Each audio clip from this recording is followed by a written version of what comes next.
ရေရောမှုအားပြုလာတဲ့အာသာလာတဲ့ပုဂ္ဂိုလ်တွေကြတော့မလူပဲလည်းမစားဘူးမပေးပဲလည်းမစားဘူးအမတန်မှရေရောကြတယ်ဟောအဲ့ဒါလို့ရေရောလှူဒန်းတန်းတတ်တဲ့ပုဂ္ဂိုလ်တွေကြတော့ဖြစ်လျာဘဝမှာချမ်းသာကြွယ်ဝတဲ့အမျိုးမှာလူဖြစ်ရတယ်စိစိမ်ဥစ္စာတွေကြမ်းဖန်ပြီးတော့သူစီရောက်တယ်နော်အဲ့ဒါလို့ဖြစ်တတ်တယ်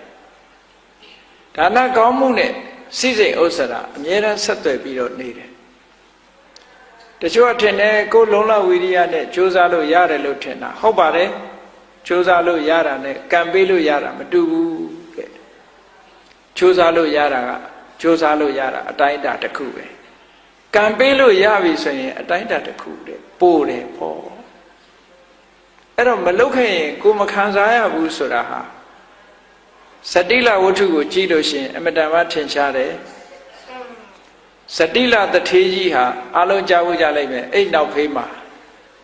ရွှေတောင်ကြီးပေါက်နေတယ်ကိုယ်ကလည်းရွှေထွက်တဲ့နေရာတွေအများကြီးရှိတာပဲเนาะသူ့အိမ်နောက်ကအဲ့ဒါရွှေချင်းယူမယ်ဆိုရွှေတောင်ကြီးအများကြီးရတဲ့နေရာပေါ့ရွှေတွေအများကြီးပါတယ်မြေတောင်ပေါ့တနေ့ကျတော့အသက်အရွယ်လေးရလာတဲ့အခါသူကဘုန်းကြီးဝတ်ချင်တယ်သင်္ကန်းဝတ်တော့မယ်သား၃ယောက်ရှိတယ်သား၃ယောက်ကိုခေါ်ပြီးတော့ကဲငါသားတို့လာစတိယိုတက်ပြီးတော့စိန်သွားတတ်ထားတဲ့ပေါက်ပြားကြီးနဲ့အကြီးဆုံးသားဟကြီးကိုပေါက်ခိုင်းတယ်ပေါက်ခိုင်းတဲ့အခါကျကြောက်တုံးကြီးပေါက်ရတယ်လို့ပဲတဲ့ပေါက်လို့မရ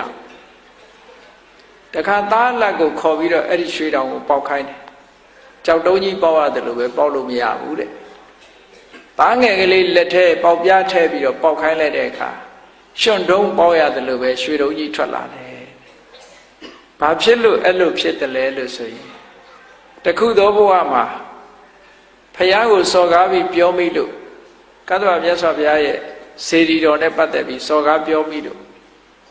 ပူဇော်ကြောဖို့ရာအတွက်ရွှေအိုးကြီး၃လုံးလှုပ်တယ်ရွှေပန်းခိုင်ကြီးတွေလှုပ်တယ်လှုပ်တဲ့အခါမှာသားကြီးကိုခေါ်တယ်ကဲငါသားကြီးငါဒီရွှေပန်းခိုင်၃ခိုင်လှုပ်ရမယ်မင်းဝိုင်းလှုပ်စမ်းပါဆိုတော့ဟာအဖေစော်ကားတာအဖေပဲလှုပ်ကျုပ်နဲ့မဆိုင်ဘူးဆိုဝိုင်းမလှုပ်ဘူးသားလက်ခိုင်းတဲ့အခါကျတော့လေသားလက်ကလည်းဒါအဖေစော်ကားတာအဖေဘာဒီလှုပ်ကျွန်တော်မလှုပ်နိုင်ဘူး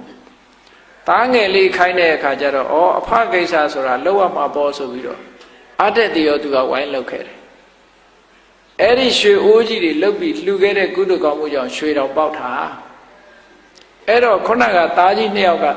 သူတို့မပါသေးတဲ့အတွက်ကြောင့်သားကြီးနဲ့သားလက်ကရွှေကိုဖဲ့လို့မရဘူးသူတို့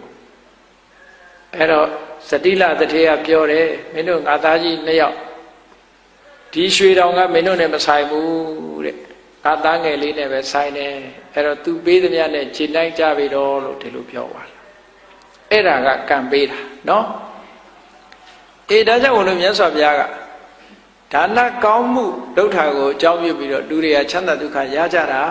တဲ့မွဲတာကလှူလို့မွဲတာမဟုတ်ဘူးတဲ့မလှူခဲ့လို့မွဲတာများတယ်အဲ့တော့မလှူခဲ့တဲ့ပုဂ္ဂိုလ်တွေကမွဲတည်ပြီးတော့လှူခဲ့တဲ့ပုဂ္ဂိုလ်တွေကချမ်းသာတာဖြစ်တယ်ပေါ့ဒါကိုဆိုလိုတယ်ပေါ့ကဲနောက်ဆုံးသိငယ်တဲ့ဩဇာအာဏာမရှိဘူးအောက်တန်းနောက်တန်းကြတယ်ဆိုတာကြတော့ဘာကြောင့်လဲဆိုရင်သူတစ်ပါးချီးပွားတာကိုမနာလိုတဲ့စိတ်တွေဖြစ်တယ်ဘယ်တော့မှအကောင်းမပြောနိုင်ဘူးလူတယောက်ချီးပွားရင်လည်းဘာကြောင့်ညာကြောင့်နော်ပြောကြတယ်မို့လားလူတွေကအရာထဲမှာဆိုမနာလိုတဲ့စကားအလွန်များတယ်ပေါ့မနာလိုတဲ့စကားဥပမာလူတယောက်ပဲဘယ်သူကပြင်စီးပွားတွေတက်လိုက်တာတိုက်ကြီးတယ်တော့မှာပေါ့တဲမှာပေါ့ဘာလုပ်တယ်ညာလုပ်တယ်သွားတာပဲအဲ့ဒါနော်ပြောပြီဆိုလို့ရှိရင်လူတွေကချီးမွမ်းစကားပြောပြီဆိုလို့ရှိရင်နောက်ကဘာထဲတတ်တယ်ဆိုဒါပေမဲ့ဆိုတာလေးလားအဲ့ဒီဒါပေမဲ့ဆိုရင်တော့အပြစ်ပြောပြီလို့သာမှတ်ပြီတော့မချီးမွမ်းနိုင်ကြဘူးတဲ့အဲ့လိုလို့သူတစ်ပါးကြီးပွားတာသူတစ်ပါး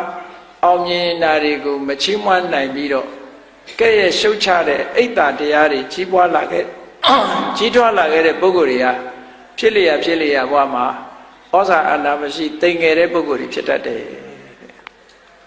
ဒါကိုလုတ်ခဲ့တဲ့ ကံကြမ္မာတွေကဘဝရဲ့ရုပ်ပုံတော်ကိုဖော်ထုတ်တာပဲအဲ့ဒါလို့မဟုတ်ပဲနဲ့သူလှုပ်လို့သူရတာကြီးပွားကြတာဝမ်းသာစရာပဲ jealousy ဆိုတာမဖြစ်ဘူးဝမ်းသာတယ်မုရိဒာဖြစ်တယ်အကျိုးပေးကောင်းတယ်စသဖြင့်ချီးမွမ်းနိုင်တယ်ပြောဆိုနိုင်တယ်အဲ့ဒီပုဂ္ဂိုလ်မျိုးတွေကြတော့အိတ်သာခင်းတဲ့ပုဂ္ဂိုလ်တွေကြတော့ဘာဖြစ်လဲဆိုလို့ရှိရင်ဩဇာအာဏာရှိတယ်တဲ့မသိငယ်ဘူးတဲ့ဘဝတစ်ခုရလာတဲ့အခါမှာကိုလုတ်ခဲ့တဲ့ကံရဲ့ပုံရိပ်တွေကလားပေါ်တာပဲလို့ဒီလိုဆိုလို့တယ်မဏိကမိဘုရားကြီးကိုမြတ်စွာဘုရားကရှင်းပြလိုက်တယ်အမျိုးသမီး၄ဦးတည်းကပထမအမျိုးသမီးက